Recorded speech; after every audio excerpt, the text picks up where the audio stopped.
మత్స్య పురాణం ప్రకారం ఈమె జననం భిన్నంగా ఉంది. ఈ పురాణం ప్రకారం ఈమె అంధకాసురుడనే రాక్షసుని సంహరించేందుకు సహాయం కోసం శివుడి ద్వారా సృష్టించబడింది.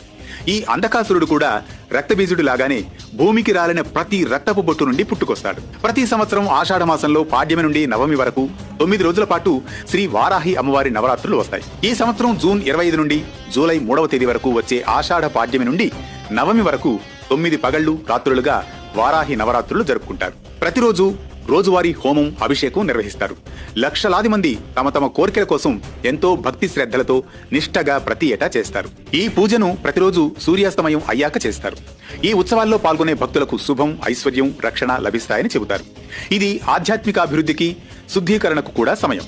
జీవితంలో ఎదిగేటప్పుడు తగిలే దృష్టి దోషాలు, మానసిక వ్యాధులు, సమస్యలు తొలగడానికి వారాహిమాత పూజ చాలా విశేషమైందంటారు. సమాజంలో కీర్తి కలిగేందుకు, అనుకున్న పనులందు విజయాన్ని పొందేందుకు వారాహిదేవిని పూజించడం మంచిది.